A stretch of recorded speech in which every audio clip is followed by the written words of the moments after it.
আসসালামু আলাইকুম। প্রিয় শিক্ষার্থীবৃন্দ, এসএসসি 2026 সকলের জন্য রইল শুভকামনা। আমি মোহাম্মদ হাসিব আপনাদের সামনে উপস্থিত হয়েছি প্রোগ্রেস কোচিং সেন্টারের পক্ষ থেকে ইংরেজি টেন্স বিষয়ে আলোচনা করার জন্য। So let's start. দেখো, আমরা এখন দেখতে পাচ্ছি টেন্স। হ্যাঁ, টেন্স অর্থ কি? টেন্স অর্থ হলো কাল বা সময়। এখন টেন্স অর্থ কাল বা সময়, আমরা কোন সময়ে অবস্থান করছি, কোথায় আমরা যাব এবং কোন সময়টাকে আমরা কি ফেলে রেখে এসেছি, সেটাই কি মূলত টেন্স। ধরো তুমি এখন বিদ্যালয়ে যাচ্ছ, তার মানে তুমি কিন্তু যাচ্ছ, তুমি কিন্তু যাওয়া অবস্থায় কিন্তু রয়ে গেছো। তুমি যখন বাসায় ছিলে তখন সেটা কিন্তু তোমার ছিল পাস্ট টেন্স। তুমি এখন যাচ্ছ, সেটা তোমার কি প্রেজেন্ট টেন্স। আর তুমি স্কুলে গিয়ে পৌঁছবে, সেটা তোমার হবে ফিউচার টেন্স। এটা সবসময় মাথার ভিতরে রাখতে হবে। সো সর্বপ্রথম আমরা এখন আলোচনা করব টেন্স নিয়ে। এখন টেন্সের ক্লাসিফিকেশন হলো, টেন্সকে আমরা তিনটি ভাগে বিভক্ত করি। একটা হলো প্রেজেন্ট টেন্স, একটা হলো পাস্ট টেন্স, আর একটা হলো future tense. Present tense, past tense, future tense, সকল টেন্সগুলোকেই বা সকল কাল বা সময়গুলোকে আমরা চারটি ভাগে বিভক্ত করি। এখন আমরা সর্বপ্রথম আলোচনা করব প্রেজেন্ট টেন্স নিয়ে। প্রেজেন্ট টেন্সকে চারটি ভাগে বিভক্ত করা হয়েছে। সেটা হলো present indefinite tense, present continuous tense, present perfect tense এবং প্রেজেন্ট পারফেক্ট কন্টিনিউয়াস টেন্স। আমরা দেখতে পাচ্ছি প্রেজেন্ট ইনডেফিনিট টেন্সের ক্ষেত্রে স্ট্রাকচারটা কি? Subject plus V one plus object plus extension. Subject plus V one, V one বলতে বোঝানো হয়েছে ভার্বের প্রেজেন্ট ফর্ম বা বেস ফর্ম যেটা, সেটাকে। Subject plus V one plus object plus extension. Extension বলতে অনেক সময় আমরা দেখি অবজেক্টের পরে অনেক কিছু থেকে যায়, সেটাকেই বলা হয় এক্সটেনশন বা বাকি অংশ। এক্সাম্পল আমরা দিতে পারি I go to school. I go to school, I হলো আমার সাবজেক্ট, গো হলো আমার ভার্ব, আর টু স্কুল হলো আমার অবজেক্ট। এটা মাথায় রাখতে হবে। এখন তোমরা বলতে পারো গো, গো আমার বি ওয়ানে কিভাবে বুঝবো আমি? গো, গো অর্থ হলো যাওয়া।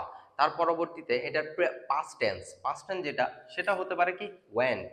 আর সেটার হচ্ছে বি থ্রি, বা আমরা বলতে পারি ভার্বের পাস্ট পার্টিসিপল ফর্ম, সেটা হয়ে যাবে কি আমার গন। এটা গেল আমার কি প্রেজেন্ট ইনডিফিনিট টেন্স। আমরা এখন পরবর্তীতে দেখব present continuous tense. Present continuous টেন্সের স্ট্রাকচারটা হলো subject plus am is are plus V one plus ING plus object. তার মানে আমরা দেখতে পাচ্ছি ভার্বের যে বেস ফর্ম বা বি ওয়ানটা ছিল, সেটার সাথে শুধু আইএনজি যুক্ত করে দিলেই হয়ে যাচ্ছে, এবং সাথে এম ইজ আরটা আমরা কি যুক্ত করে দিব। এখন আমার কি এক্সাম্পল আগেরটাই আমি কি ব্যবহার করব, তাহলে আই আই দিলাম, তারপরে আয়ের সাথে আমরা জানি অক্সিলারি ভার্ব যেটা আছে সেই হিসেবে যাবে হলো এম, কারণ ইজ আর আর, হ্যাঁ এটা তো আর যাচ্ছে না। আচ্ছা, তাহলে আই অ্যাম, এখন ভার্বের বেস ফর্ম বা হচ্ছে বি ওয়ান হলো গো, গো এর সাথে আমরা যুক্ত করলাম আইএনজি, হয়ে গেল আমার কি going, going to school, to school কি আমার অবজেক্ট। এটা আমি পড়ে ফেললাম কি প্রেজেন্ট কন্টিনিউয়াস টেন্স। তার পরবর্তীতে আসি present perfect tense. Present perfect টেন্সটা কি? প্রেজেন্ট পারফেক্ট টেন্সের স্ট্রাকচারটা হলো সাবজেক্ট প্লাস হ্যাভ বা has plus V three plus object. এখন তোমরা প্রশ্ন করতে পারো বি থ্রি কি?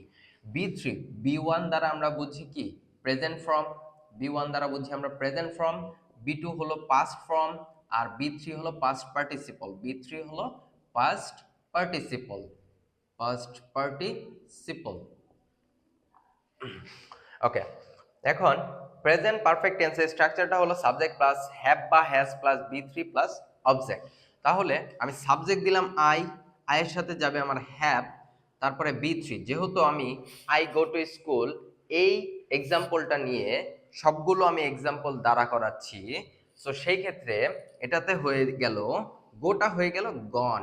কারণ আমরা জানি বি ওয়ানে হয়ে থাকে গো, বি টুতে হয়ে যায় ওয়েন্ট, বি থ্রিতে হয়ে যায় গন। আশা করি বুঝতে পেরেছো সকলেই। তাহলে এখানে আমি দিলাম I have gone to school, তো আমার অবজেক্ট। তারপরে আসি present perfect continuous tense. Present perfect continuous টেন্সের স্ট্রাকচারটা হলো সাবজেক্ট প্লাস হ্যাভ বিন বা has been plus V one plus ING plus object. এখন এক্সাম্পলে আসি আই হ্যাভ, হ্যাভের সাথে শুধুমাত্র কি যুক্ত করে দিলাম আমরা বিন। গো আমার বি ওয়ান, বি ওয়ানের সাথে কি আমি আইএনজি যুক্ত করলাম, তাহলে হয়ে গেল আমার গোয়িং, তারপর টু স্কুল আমার কি অবজেক্ট। এটাই আমার কি প্রেজেন্ট টেন্সের ক্লাসিফিকেশন। তাহলে সর্বপ্রথম আমরা পড়লাম প্রেজেন্ট ইনডিফিনিট টেন্স, তার পরবর্তীতে প্রেজেন্ট কন্টিনিউয়াস টেন্স, তৃতীয়ত পড়লাম প্রেজেন্ট পারফেক্ট টেন্স এবং সবার শেষে পড়লাম আমরা প্রেজেন্ট পারফেক্ট কন্টিনিউয়াস টেন্স। এখন আমরা চলে যাচ্ছি পাস্ট টেন্সে। পাস্ট টেন্সের ক্ষেত্রে এটাকেও কি ক্লাসিফিকেশন বা শ্রেণী বিভাগ যদি করি তাহলে সেক্ষেত্রে আমরা দেখতে পাবো কি এটাকেও 4টি ভাগে বিভক্ত করা হয়েছে। সর্বপ্রথম আসি past indefinite tense. Past indefinite টেন্সের স্ট্রাকচারটা হলো subject plus V two plus object plus extension. Extension আমি আগেও বলেছি বাকি অংশ থাকতেও পারে নাও থাকতে পারে। সাবজেক্ট কি আমার আই। এক্সাম্পল সাবজেক্ট দিলাম আমি আই, ভি টু মানে কি আমার হচ্ছে ভি2 হলো ভার্বের পাস্ট ফর্ম, ভি2 হলো আমার ভার্বের পাস্ট ফর্ম, ভি2 হয়ে গেল আমার ভার্বের পাস্ট ফর্ম। এখন আমরা সর্বপ্রথম যে গো দিয়েছিলাম এই গোটা আমার কি হয়ে গেল ওয়েন্ট, বি2 তে হয়ে গেল ওয়েন্ট, তার পরবর্তীতে টু স্কুল। এটা মাথায় রাখতে হবে যে গো হয়ে গেল ওয়েন্ট, তার পরবর্তীতে কি স্কুল। হ্যাঁ, আয়ের সাথে এখানে বসবে ওয়াজ, যেহেতু আমরা জানি সিঙ্গুলার যদি কোনো আমার সাবজেক্ট হয় তাহলে তার পরবর্তীতে বসবে আমার ওয়াজ, আর যদি আমার সাবজেক্টটা যদি প্লুরাল হয় তাহলে সেক্ষেত্রে আমি বসাবো ওয়্যার। যেমন আয়ের সাথে ওয়াজ যায়, হি শি, বা আমি যদি কোনো নাম উল্লেখ করি যেমন রহিমা বা রহিম তাহলে সেক্ষেত্রেও কিন্তু আমার ওয়াজ বসছে। এবং আমি যদি বলি দে তারা, উই, তাহলে সেক্ষেত্রে এগুলো কিন্তু প্লুরাল সাবজেক্টের ক্ষেত্রে আমি সবসময় বসাবো কি ওয়্যার, এবং তোমরাও কিন্তু ওয়্যারই বসাবা। আচ্ছা, এখন তার পরবর্তীতে ভার্বের বি1 বা বেস ফর্ম গো এর সাথে কি আমি আইএনজি যুক্ত করলাম, তার পরবর্তীতে অবজেক্টটা কি হয়ে গেল আমার টু স্কুল। ওকে, তাহলে এক্সাম্পলটা টোটাল দাঁড়ালো I was going to school. তার পরবর্তীতে আমি আসছি past perfect tense. Past perfect টেন্সের স্ট্রাকচারটা হলো সাবজেক্ট প্লাস হ্যাড প্লাস ভি3 প্লাস অবজেক্ট। ভি3 মানে আমরা জানি কি পাস্ট পার্টিসিপল। তাহলে এখানে এক্সাম্পলটা হবে আই, সাবজেক্ট বসালাম আমি কি আই, তার পরবর্তীতে আমার কি অক্সিলারি ভার্ব আসলো হ্যাড, আই হ্যাড, তার পরবর্তীতে আমি ভি3, যেহেতু আমি শুরুতে বলেছিলাম যে যদি আমার গো হয় বি1 তাহলে ওয়েন্ট হবে বি2 এবং গন হবে কি বি3, তাহলে সেক্ষেত্রে আমার এখানে গন হয়ে গেল বি3, তার পরবর্তীতে টু স্কুল আমি এখানে বসিয়ে দিলাম অবজেক্ট হিসেবে। তার পরবর্তীতে আসি এখানে past perfect continuous tense. Past perfect continuous টেন্সের স্ট্রাকচারটা হলো subject plus had been plus ভার্বের বেস ফর্ম বা V one plus ING plus object. Example আমি যদি দেখি তাহলে এখানে আমার আসতেছে আই হলো সাবজেক্ট, তার পরবর্তীতে আমি বসিয়ে দিলাম had been plus go ING, go হলো আমার বি1, আইএনজি হলো কি আমার বি1 এর সাথে বা ভার্বের সাথে আইএনজি যুক্ত করে দিলাম প্লাস অবজেক্ট। তাহলে এক্সাম্পল দাঁড়ালো I had been going to school. এটা হলো আমার কি পাস্ট পারফেক্ট কন্টিনিউয়াস টেন্সের স্ট্রাকচার। আচ্ছা, এটা গেল আমার টোটালি ভাবে কি পাস্ট টেন্সের 4টা কি শ্রেণী বিভাগ। তাহলে সর্বপ্রথম আমরা পড়লাম কি পাস্ট ইনডিফিনিট টেন্স, তার পরবর্তীতে পড়লাম পাস্ট কন্টিনিউয়াস টেন্স, তার পরবর্তীতে আসলো পাস্ট পারফেক্ট টেন্স এবং সর্বশেষে আসলো পাস্ট পারফেক্ট কন্টিনিউয়াস টেন্স। আমি চলে যাচ্ছি কি ফিউচার টেন্সে। ফিউচার টেন্সের স্ট্রাকচারটা আমরা দেখব। স্ট্রাকচার দেখার আগে অবশ্যই আমার কি দেখতে হবে ক্লাসিফিকেশন। তাহলে ক্লাসিফিকেশনের ক্ষেত্রে ফিউচার টেন্সের ক্লাসিফিকেশন কি সেম, ফিউচার ইনডিফিনিট টেন্স, তার পরবর্তীতে ফিউচার কন্টিনিউয়াস টেন্স, তার পরবর্তীতে কি ফিউচার পারফেক্ট টেন্স, সবার লাস্টে আমি কি দেখছি এখানে ফিউচার পারফেক্ট কন্টিনিউয়াস টেন্স। আচ্ছা, এই হলো আমার কি ক্লাসিফিকেশনগুলো। আমরা সর্বপ্রথম দেখব ফিউচার ইনডিফিনিট টেন্সের স্ট্রাকচার। ফিউচার ইনডিফিনিট টেন্সের স্ট্রাকচারটা হলো সাবজেক্ট প্লাস শ্যাল বা will plus B one plus object plus extension. এখন এখানে আমি দেখতে পাচ্ছি যে আমি যদি প্রথম দিকে আসি তাহলে প্রেজেন্ট ইনডিফিনিট টেন্সের ক্ষেত্রে কিন্তু আমার কিন্তু শুরুতেই কোনো অক্সিলারি ভার্ব কিন্তু নেই, পাস্ট টেন্সের ক্ষেত্রেও কিন্তু নেই, কিন্তু ফিউচার টেন্সের ক্ষেত্রে আছে, অবশ্যই থাকবে। তার কারণ হলো প্রেজেন্ট মানে কি বর্তমানে কি আমার কোনো অক্সিলারি ভার্ব প্রয়োজন নেই, পাস্টেও কোনো অক্সিলারি ভার্ব প্রয়োজন নেই, বাট ফিউচারের প্রয়োজন আছে। কিসের জন্য আছে? তার কারণ হলো ফিউচার কিন্তু আমার সামনের দিকে, ফিউচার কিন্তু আমার পিছনে নয়। ফিউচার কিন্তু আমি যেখানে দাঁড়িয়ে আছি সেটা কিন্তু আমার ফিউচার নয়, সেটা কি আমার কি প্রেজেন্ট। আমার যেটা পিছনে রয়েছে সেটা হলো পাস্ট, যেটা আমার সামনে রয়েছে সেটা হলো আমার ফিউচার। এই জন্য ফিউচারে সব ক্ষেত্রে আমরা দেখি কি অক্সিলারি ভার্বটা প্রয়োজন। তাহলে সো সেই ক্ষেত্রে আমি কি স্ট্রাকচারটা লিখলাম সাবজেক্ট প্লাস শ্যাল বা will plus V one plus object plus extension, এটা শর্ট ফর্ম করে লিখেছি আমি। এখন আমি কি এখানে এক্সাম্পল লিখেছি আই উইল, তোমরা চাইলে কি উইলের পরিবর্তে এখানে কি শ্যালও ইউজ করতে পারো, তাতে কোনো সমস্যা নেই। বাট আমরা অনেক সময় দেখি যে কোন ক্ষেত্রে শ্যাল বসবে আর কোন ক্ষেত্রে উইল বসবে সেটা কি আমাদের একটু ঝামেলা লাগে। আমরা সব সময় জানি যদি থার্ড পারসন সিঙ্গুলার হয় সাবজেক্টটা, তাহলে সেক্ষেত্রে কি সব ক্ষেত্রে আমরা উইল বসাই। এখন তুমি বলতে পারো যে হচ্ছে এটা তো আমার থার্ড পারসন সিঙ্গুলার নয়। এখন আমি বলেছি যে হচ্ছে তুমি চাইলে কি শ্যালও বসাইতে পারো, তাতে কোনো সমস্যা নেই। তাহলে এক্সাম্পলটা হলো কি I will go to school. I হলো সাবজেক্ট, তুমি এখানে উইল বা শ্যাল যেটা ইচ্ছা বসাইতে পারো। তার পরবর্তীতে কি ভার্বের বেস ফর্ম বা বি ওয়ান বসালাম আমি কি গো টু স্কুল হয়ে গেল কি আমার অবজেক্ট। তার পরবর্তীতে আসি আমি কি future continuous tense. Future continuous টেন্সের স্ট্রাকচারটা হলো সাবজেক্ট প্লাস শ্যাল বি বা will be plus V one plus ING plus object.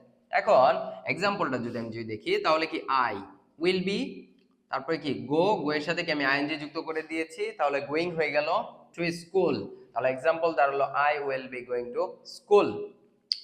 তারপরে তৃতীয়ত আমি আসি future perfect tense. Future perfect টেন্সের স্ট্রাকচারটা হলো সাবজেক্ট প্লাস শ্যাল হ্যাভ বা will have plus V three plus object. আমরা একটা জিনিস সব সময় লক্ষ্য রাখবো, কন্টিনিউয়াস। কন্টিনিউয়াস মানেই আইএনজি যুক্ত থাকবে, কন্টিনিউয়াস মানেই আইএনজি যুক্ত থাকবে, আর পারফেক্ট মানেই বি থ্রি যুক্ত থাকবে। এটা সব সময় কিন্তু মাথায় রাখতে হবে তোমাদের। তাহলে ফিউচার পারফেক্ট টেন্সের স্ট্রাকচার দাঁড়ালো সাবজেক্ট প্লাস শ্যাল হ্যাভ বা will have plus V three plus object. তাহলে আমি এক্সাম্পল দিলাম কি আই শ্যাল হ্যাভ দিলাম, তার পরবর্তীতে এখানে গো, যেহেতু আমি লিখেছিলাম গো হলো আমার বি ওয়ান, ওয়েন্ট হলো আমার বি টু, আর গন হলো কি আমার বি থ্রি। তাহলে এখানে যেহেতু আমি বি থ্রি লিখেছি, তাহলে বি থ্রি অনুযায়ী কি আমার গো এর বি থ্রি ফ্রম আসলো গন। তাহলে I shall have gone to school কি আমার অবজেক্ট। আশা করি বুঝতে পেরেছো তোমরা সকলেই। তার পরবর্তীতে সর্বশেষে আমরা আসি ফিউচার পারফেক্ট কন্টিনিউয়াস টেন্স। আমি তোমাদেরকে একটা কথা বলেছি যে কন্টিনিউয়াস মানে কি আইএনজি যুক্ত থাকবে, আর পারফেক্ট মানে কি বি থ্রি যুক্ত থাকবে। এখন তোমরা বলতে পারো যে এখানে তো স্যার কন্টিনিউয়াসও আছে পারফেক্টও আছে, তাহলে আমরা কি আইএনজিও যুক্ত করব আবার কি বি থ্রিও যুক্ত করব। আসলে বিষয়টা কি একটু অন্যরকম, এটা যেমন অন্যরকম তেমন কিন্তু মজারও। কারণ এখানে কিন্তু আগে আছে পারফেক্ট, তার পরবর্তীতে আছে কন্টিনিউয়াস, তার মানে লাস্টে কোনটা আছে, লাস্টে আছে অবশ্যই কন্টিনিউয়াস। তাহলে লাস্টে যেটা থাকবে সেই অনুযায়ী কি তোমার ফর্মটা ব্যবহার করতে হবে। তাহলে লাস্টে আছে যেহেতু কন্টিনিউয়াস, তাহলে তোমাকে অবশ্যই কি করতে হবে আইএনজি যুক্ত করতে হবে। তাহলে স্ট্রাকচারটা দাঁড়ালো subject plus shall have been বা will have been plus V one plus ING plus object. এখন দেখো এক্সাম্পলটা আমি কি দিয়েছি, I shall have been going, go আমার কি বি ওয়ান, আইএনজি কি আমি যুক্ত করেছি, এবং টু স্কুল কি আমার অবজেক্ট। সো হয়ে গেল কি আমার future perfect continuous tense. Future perfect continuous tense আমি কি স্ট্রাকচার দিলাম এবং এক্সাম্পল দিলাম। আর ফিউচার টেন্সের কি এই ক্লাসিফিকেশন আমার চারটা। সর্বপ্রথম আমরা বললাম কি ফিউচার ইনডিফিনিট টেন্স, তার পরবর্তীতে বললাম ফিউচার কন্টিনিউয়াস টেন্স, তৃতীয়ত বললাম ফিউচার পারফেক্ট টেন্স, এবং সর্বশেষে আমরা বললাম ফিউচার পারফেক্ট কন্টিনিউয়াস টেন্স। আশা করি তোমরা সকলেই বুঝতে পেরেছো টেন্সের তিনটা ফর্ম। টেন্সকে আমরা কি প্রেজেন্ট, পাস্ট, ফিউচার তিনটা অবস্থানে আমরা কি ভাগ করেছি। ভাগ করার পরে প্রতিটার কি ক্লাসিফিকেশন করেছি। প্রতিটা ক্লাসিফিকেশন কয়টা করে, চারটা করে। কয়টা করে, চারটা করে। এটা আশা করি সবাই বুঝতে পেরেছো। আজকে এই পর্যন্তই, দেখা হচ্ছে কি আগামী পার্টে।